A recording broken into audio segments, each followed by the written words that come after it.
جہاں پر چکا چوند دکھنے والی چیزیں وہ تمہارے حق کی نہیں ہے. اور ممبئی والے کیا کرتے ہیں؟ وہ تو بہار والے جلسوں میں ہیں. ممبئی والے کھچڑا کمپٹیشن کرتے ہیں. ہاں اس محلے میں 51 دیگ بنی ہے تو ہمارے ہاں 60 دیگ بنے گی، 70 دیگ بنے گی. اور کھاتا کون ہے؟ جو پہلے سے کھائے ہوئے لوگ ہیں. دن بھر 5 ٹائم کھانے والے لوگ ہی کھچڑا کھا رہے ہیں. ثواب تو ان کے لیے تھا اس غریب کو کھلانے پر جس کے گھر میں ایک روٹی ہے تو دوسری روٹی نہیں ہے. کھلانا بالکل ثواب ہے. حدیثوں میں ملتا ہے کھلانے سے بڑھ کر کے ثواب نہیں ہے، پہنانے سے بڑھ کر. سرکار غوث پاک کا یہ فرمان بھی ہے، میں نے ساری نیکیوں کو الٹ پلٹ کر کے دیکھ لیا، رحمان کو 2 نیکیاں سب سے زیادہ پسند ہیں، ایک بھوکوں کو کھلانا، ننگوں کو پہنانا. یہ 2 چیزیں. لیکن یہاں پر کن لوگوں کو کھلایا جا رہا ہے؟ ہم ہی لوگ تو کھاتے ہیں. ہمارے گھر میں بھی کھانا بن رہا تھا، ایک دن سڑک پہ بنا لیا، انٹرٹینمنٹ کر رہے ہیں. اور اس پر آپ یہ نہ سمجھیں کہ میں ان تمام چیزوں کا مخالف ہوں. کرو، جتنی حیثیت ہے اتنی کرو، لیکن یہ نہیں ہے کہ ہمارا سارا کا سارا دار و مدار اسی پر ہے. سنیت اسی کا نام نہیں. ہونا تو یہ چاہیے تاکہ ہمارے پاس ایسا مضبوط قلعہ ہوتا جو ہر زمانے میں میرے مصطفیٰ کی عزت پر پہرا دینے والے سپاہی وہاں پر تیار ہو رہے ہوتے. ہمارے پاس نہیں ہے ان تمام چیزوں کی. اس لیے مجھے درد ہوتا ہے اس بات کا کہ ہم نے جن چیزوں کے لیے اللہ تعالیٰ سے امانت لی تھی، ہمیں اللہ تعالیٰ نے نوازا تھا، وہ ہماری رقم بھی غلط جگہ جاتی ہے، ہماری زندگی کا وقت بھی غلط جگہ جا رہا ہے. عزیزان گرامی وقار، ان سب چیزوں کا سوال ہوگا قیامت کے دن ہم سے. ہر چیز کا سوال ہوگا. اگر ہم نے وقت کو ضائع کیا ہے اور اپنا مال بھی غلط جگہ استعمال کیا ہے، ہر جگہ ہماری پکڑ ہوگی، ہماری پکڑ ہوگی. 1 ہفتہ قبل میں نے سنا، ہمارے چاہنے والے ہیں عزیز، انہوں نے کہا ایک درگاہ پہ گئے تھے، سنا ہے ایک بہت بڑے سیٹ ہیں، وہ 2.25 کروڑ کا صرف دروازہ بنا ہے اللہ کے ولیوں کے آستانوں پر. میرے عزیزوں، یہ اللہ کے وہ ولی ہیں، نہ تمہارے دروازے کے محتاج ہیں، نہ تمہاری چادر کے محتاج. ان کے انتقال کے بعد جو ان کو اللہ نے مقامات دیے وہ تم نہیں پہنچا سکتے. وہ تو اللہ تعالیٰ کے رحمت میں ہے جنہیں اللہ تعالیٰ جنت کے جوڑے پہنا چکا ہو، جن کے لیے جنت کی ہوائیں چل رہی ہیں. ان اولیاء کے مشن کو زندہ کرنا حقیقت میں ایصال ثواب. ان کے لیے سب سے بڑی نظر و نیاز یہی ہے. ماررہ مطہرہ میں حاضر تھا، بڑی خوشی ہوئی. صاحب سجادہ نے بڑھ کر کے یہ اعلان کیا تھا، آنے والے زائرین جتنے سنی آتے ہیں، ہم ان سب سے کہتے ہیں کہ ہمارے اولیاء جتنے یہاں آرام کر رہے ہیں، ان اولیاء کو جو چادریں ڈالنی تھی وہ ہم ڈال چکے. تمہاری طرف سے اب کسی چادر کے لانے کی ضرورت نہیں، اور اگر لانا ہی چاہتے ہو ایک دوپٹہ لے جاؤ اور غریب بہن کے سر پر اڑاؤ. یہ پیغامات سے خانقاہوں کے حقیقت میں یہی امت کا کام ہے. عزیزان گرامی وقار، لا یعنی کاموں میں پڑھ کر کے ہمارا وقت جو برباد ہوا اس کی تلافی مشکل ہے، بہت مشکل ہے. اس لیے میں صرف یہ میسج دینا چاہوں گا کہ زندگی کے اس پوائنٹ پر آج ہم آ چکے ہیں جہاں آندھیاں، طوفان، ہر طرح سے ایک بہت بڑی آزمائش میں ہم گرفتار ہیں. کن کن چیزوں کا علاج کیا جائے سمجھ میں نہیں آتا. کبھی کبھار میں بیٹھ کر سوچتا ہوں، گھر میں اگر گیس کا پائپ بھی لیک ہو گیا، آگ بھی لگی ہے، پانی کا پورا فوارہ بھی آ رہا ہو، کچرا بھی گرا ہو، تو آدمی سوچنے لگ جاتا ہے کس چیز کو روکوں، پانی کو روکوں، گیس کو روکوں، آگ کو روکوں، کچرا اٹھاؤں، کیا کروں سمجھ میں نہیں آتا. یہ حالات آج ہمارے ساتھ ایسی ہو گئے، ہم کن کن چیزوں کا مقابلہ کریں سمجھ میں نہیں آتا.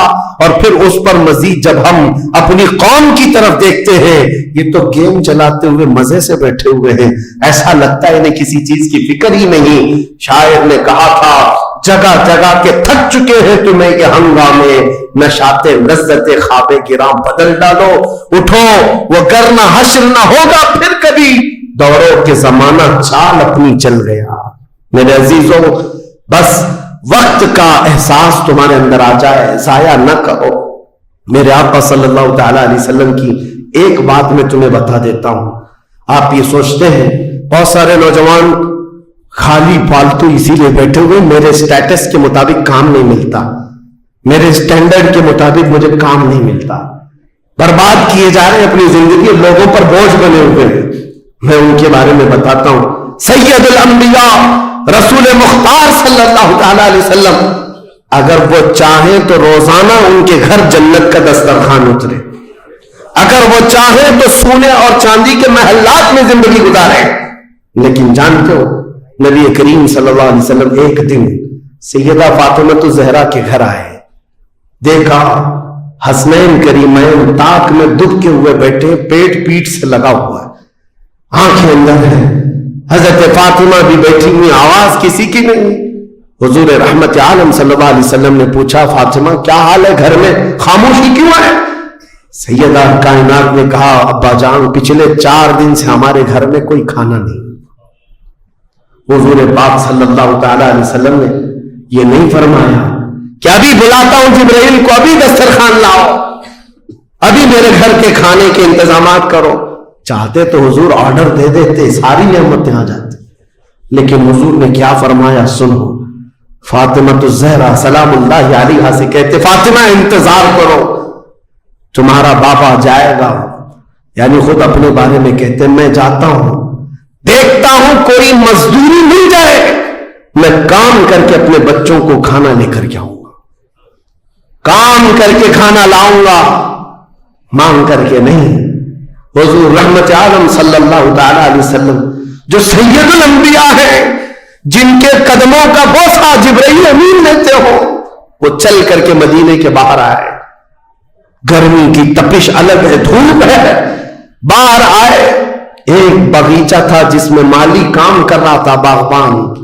حضور رحمت عالم صلی اللہ علیہ وسلم اس کے پاس جا کر پوچھتے ہیں تیرے باغیچے میں کوئی کام کرنے کے لیے ہے, کام مل سکتا ہے؟ اس نے کہا ہاں کام مل سکتا ہے, آؤ میرے باغیچے میں کنواں ہے, ڈول ڈالو, پانی اٹھاؤ, ایک درخت کو پانی ڈال دینا, بدلے میں 2 کھجوریں دوں گا, اجرت صرف 2 کھجوریں. رسول رحمت صلی اللہ تعالی علیہ وسلم فرماتے مجھے منظور ہے.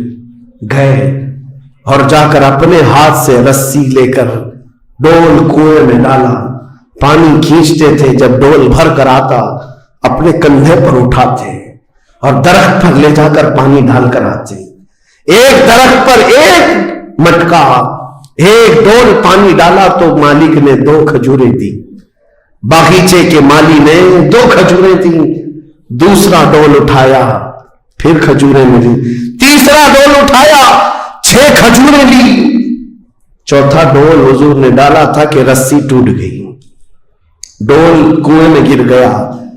باغیچے کا مالک یہ دیکھتا, وہ پہچانتا نہیں تھا, غصے میں آتے ہی سیدھے حضور پر ہاتھ اٹھا دیا, کہا کہ تمہیں کام نہیں آتا, میری رسی توڑ دیا.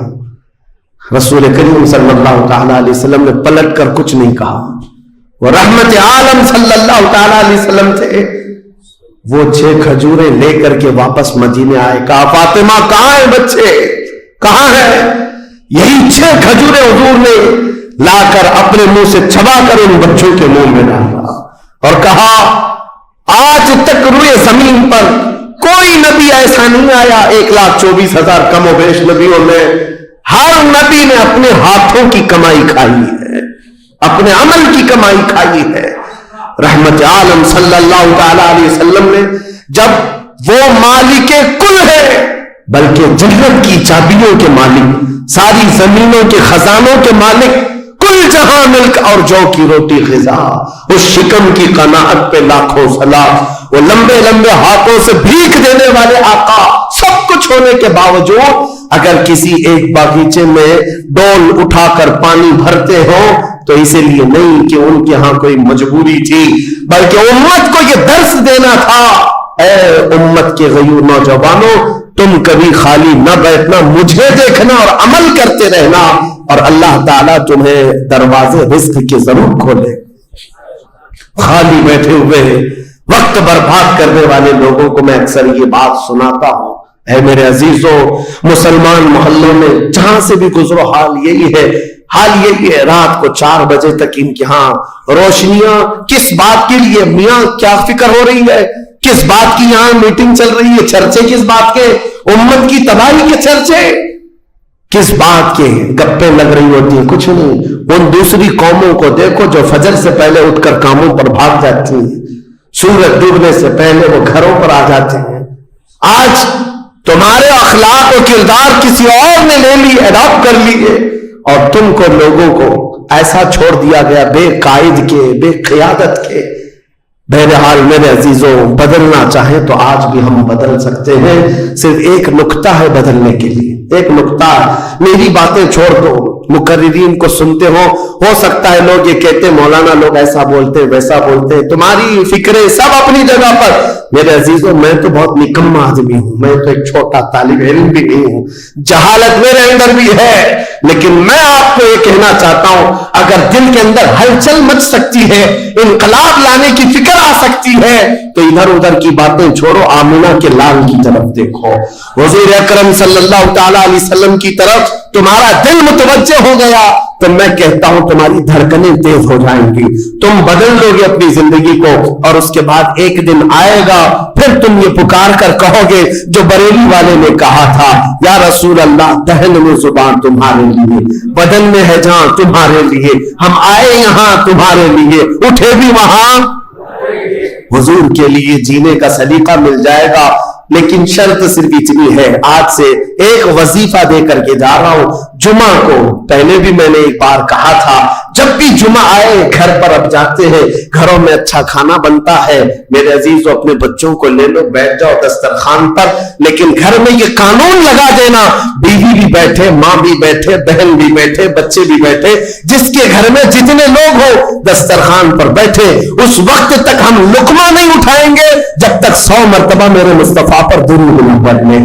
حضور صلی اللہ تعالی علیہ وسلم کو یاد کرنے کا ماحول گھروں میں آ جائے، پھر دیکھنا زندگی کی بہاریں تم اپنی زندگی میں دیکھ لو گے، ہر گلی میں انشاءاللہ العزیز یہ ماحول بن جائے، پھر کوئی باہر سے آیا ہوا اجنبی تمہارے محلوں میں آ کر کہے گا یہ ممبئی کا محلہ نہیں، مدینے کی گلی نظر آتی ہے، یہاں سے خوشبوئیں مصطفیٰ نظر آتی ہے، ہماری عورتوں کے اندر، ہماری بچیوں کے اندر پردے کی پابندیاں ہماری تقریروں سے نہیں، حضور کی محبت سے آ سکتی ہے، نوجوانوں کے اندر نشہ سے نفرت تقریروں سے کم، لیکن میرے مصطفیٰ کی محبت سے آ سکتی ہے، کیونکہ حدیثوں میں ہم نے پڑھا ہے وہ مدینے کے لوگ جو 50 سال پرانی شراب پیتے تھے، ایک فرمان مصطفیٰ کیا آیا، انہوں نے اپنے پرانے مٹکے تک توڑ ڈالے، لبوں تک لگی ہوئی شراب کو پٹک دیا کہ اب نہیں، اس لیے کہ مخبر صادق نے فرما دیا ہے، رحمت عالم نے فرما دیا ہے، یہ محبت کا تقاضا تمہیں ہر برائی سے دور لے آئے گا۔ اسی کو اقبال نے کہا تھا کہ محمد سے وفا تمہیں تو ہم تیرے ہیں، یہ جہاں چیز ہے کیا لوح و قلم تیرے، ہر چیز کا علاج اس میں مضمر ہے، ہر چیز کا علاج اس میں پوشیدہ ہے۔ سچ کہا کرتے تھے بچپن میں جو شاعر ہم سنتے آتے تھے، ہر درد کی دوا ہے صلی علی محمد، تعویذ ہر بلا ہے صلی علی محمد، حضور کا نام پاک ہر درد کے لیے دوا بھی ہے، شفا بھی ہے، اور بیماریوں سے چھٹکارے کے لیے کنسنٹریشن، ایک جگہ توجہ مرکوز کر لو۔ آج سے اپنے دل میں یہ احساس پیدا کرو میں اس کا اس کا نہیں ہوں، لوگوں نے مجھے بنا رکھا ہے، یہ اس کا فین ہے، اس کا فین ہے، نہیں۔ بیدم وارسی کو پڑھو، کیا کہتے تھے اللہ والے میرے عزیزوں، کہتے ہیں بارگاہ مصطفیٰ میں یوں عرض کرتے ہیں، سگے طیبہ سب کہہ کے پکارے بیدم، یہی رکھیو میری پہچان مدینے والے۔ یہ دعا کرتے تھے بیدم وارسی کہ اے اللہ کے نبی، اے مدینے کے تاجدار، ساری دنیا مجھے میرے باپ کے نام سے نہیں، مدینے کا کتا کہہ کر کے پہچانا ہے، اپنی پہچان یہ بنا لیا کہ دنیا مجھے دیکھے تو آپ کے نام سے جوڑ کر کے دیکھے، یہ ان کا غلام ہے، یہ ان کا غلام ہے۔ اس بات پر تمہیں بھی فخر ہونا چاہیے، زندگی ایسی گزارو کہ دنیا تمہیں کسی اور کا نہیں، تاجدار مدینہ کا غلام کہنے لگ جائے۔ لیکن لوگوں کو آج تکلیف ہوتی ہے تم تو اپنا سب کچھ بدلنے لگ گئے, داڑھی بھی نکال دو, ٹوپی بھی نکال دو, سیکولر بن کر کے گھومو تاکہ کوئی پہچان نہ پائے, تم خود پہچان نکالنا چاہتے ہو. میرے عزیزو, فخر کے ساتھ میں کہتا ہوں, آج ظالموں کو چوٹی رکھنے میں شرم نہیں آتی تو تمہیں حضور کی داڑھی رکھنے میں کیا شرم آئے گی؟ فخر سے کہو دنیا میں میری داڑھی میری ٹوپی یہ میرا عمل نہیں ہے. دنیا اگر ننگا گھومنے پر فخر کرتی ہے تو میں آمنہ کے لال کے اخلاق پر فخر کرتا ہوں. فخر ہونا چاہیے کہ نہیں ہونا چاہیے؟ زندگی گزارنے کے طور طریقے یہ ہیں, ہم بہت جلدی حضور کے پاس جانے والے ہیں, بہت جلدی قبروں میں ان کی زیارت کرنے والے ہیں, بہت جلدی ہماری آنکھیں بند ہوں گی اور قبر میں لے جایا جائے گا اور وہاں پر حضور کا دیدار ہونا ہے. عقیدہ ہے یا نہیں؟ حضور کا دیدار ہونا ہے. تو میرے عزیزو, آج جمعہ کے لیے آتے ہو تو کپڑے بدل کے آ جاتے ہو, عطر لگا کے آ جاتے ہو, سرما لگا کے آتے ہو. زندگی ایسی گزارو جس دن ملک الموت بلائے چلو چلنا ہے حضور کے پاس تو تیار رہو, وہ چہرہ لے کر جانا ہے جو حضور کو دکھانا ہے, جو حضور کو دکھانا ہے. سنی تو وہ ہے جو مرنے سے بھی نہیں ڈرتا اور یہ کہتا ہے کہ قبر میں جانے کے بعد بھی فرشتوں سے ہم یہی کہیں گے, اب تو پائے ناز سے اے فرشتوں کیوں اٹھو, مر کے پہنچا ہوں یہاں اس دل ربا کے واسطے, مر کے پہنچا ہوں یہاں اس دل ربا کے واسطے. حضور کے لیے جینے والا کبھی موت سے بھی نہیں بھاگتا, ڈرتا نہیں ہے. موت ان کے لیے حادثہ ہے جن کو جلنا ہے جلنا ہے جلنا ہے. ہمارے لیے حادثہ نہیں ہے. ہمارا عقیدہ یہ ہے, ہم ادھر آنکھیں بند کریں گے ادھر زیارت مصطفیٰ ہوگی. حضور اکرم صلی اللہ علیہ وسلم کی رحمت میں جائیں گے. موت سے ڈرو مت, بھاگو مت. میرے عزیزوں, کسی انجان جگہ جا رہے ہو تو ڈرنا چاہیے. ہمارا ماننا یہ ہے جس دن ہم جائیں گے حضور بھی ہوں گے, صحابہ بھی ہوں گے, غوث و خواجہ بھی ہوں گے. انشاءاللہ العزیز زندگی ایسی گزارو کہ ان اکابرین کی جماعت میں ہم جائیں گے اور میرے آقا صلی اللہ تعالی علیہ وسلم ہمیں قبول کر لیں گے. حضور تاج الشریعہ رحمۃ اللہ تعالی علیہ اپنے جانے سے پہلے یہ فرما کر کے گئے اپنے ایک نعتیہ دیوان میں, یا رسول اللہ میں مروں تو میرے آقا یہ ملائکہ سے کہنا اسے کوئی مت جگانا, ابھی آنکھ لگ گئی ہے, ابھی آنکھ لگ گئی ہے. اللہ کریم ہمیں وہ زندگی عطا فرمائے جو دنیا کی تھکن سے چور ہو کر جب آخرت کے سفر پر جائے تو میرے آقا کی رحمت والی جھولیاں ہمیں سامنے نظر آئے. زندگی یوں گزر جائے گی اور پھر وعدہ الہی آ جائے گا جس کو اللہ نے فرمایا ہر نفس کو موت کا مزہ چکھنا ہے, دنیا سے جانا ہے, اور تمہارا جو کچھ بھی اجر ہے اللہ کے ہاں قیامت کے دن دیا جائے گا. اور پھر جو شخص دوزخ سے بچا لیا گیا اور جنت میں داخل ہوا وہی سب سے کامیاب زندگی گزارا. کامیاب ہے کون؟ وہ قیامت کے دن پتہ چلے گا. ہمارا دوزخ سے بچ جانا اور جنت میں داخل ہو جانا یہی کامیابی ہے. اور اللہ تعالیٰ فرماتا ہے وَمَا الْحَيَاةُ الدُّنْيَا إِلَّا مَتَاعُ الْغُرُورِ. میرے اس پورے عنوان کا یہ حصہ اہم ہے. اللہ فرماتا ہے اور دنیا سوائے دھوکے کے سامان کے کچھ نہیں. جس نے دنیا بنائی وہ خود فرما رہا ہو, جو اس کائنات کا خالق ہے وہ خود فرما رہا ہو, یہ دنیا دھوکے کے سامان کے علاوہ کچھ نہیں. یعنی یہاں پر انسان اکثر دھوکہ کھا جاتا ہے. دھوکے کا مطلب یہ نہیں ہے کسی دوست سے دھوکہ کھا رہا ہے, بلکہ وہ پوری اپنی زندگی میں دھوکہ کھایا ہوا ہے. جس چیز کو اسے حاصل کرنا تھا دنیا نے اس کا منہ موڑ کر کسی اور چیز میں لگا دیا ہے. یہ دھوکہ نہیں ہے تو اور کیا ہے؟ میں آپ کو ایک بات بتا دوں, آپ گھر سے نکلے تھے, سامان سب باندھ کر کے دلی جا رہے تھے, اسٹیشن پر کسی نے پکڑ لیا اور کہا آؤ چلو میں تمہیں ٹرین میں بٹھا دیتا ہوں, اور اس نے تمہیں دلی کی ٹرین کی بجائے تمہیں مدراس کی چنئی کی ٹرین میں بٹھا دیا. بیٹھ گئے تم. مجھے بتاؤ یہ دھوکہ ہوا کہ نہیں ہوا تمہارے ساتھ؟ بہت بڑا دھوکہ ہوا کہ منزل تمہاری کہیں اور تھی, تم کہیں اور چل پڑے. دیکھنے کو ٹرین سیم دکھ رہی تھی, تم نے اس کی بات کا یقین کیا اور بیٹھ گئے, اور جب پہنچے تو پتا چلا نہیں میں تو دلی پہنچا ہی نہیں, میں چنئی آ گیا. زندگیاں اسی طرح سے گزر رہی ہیں.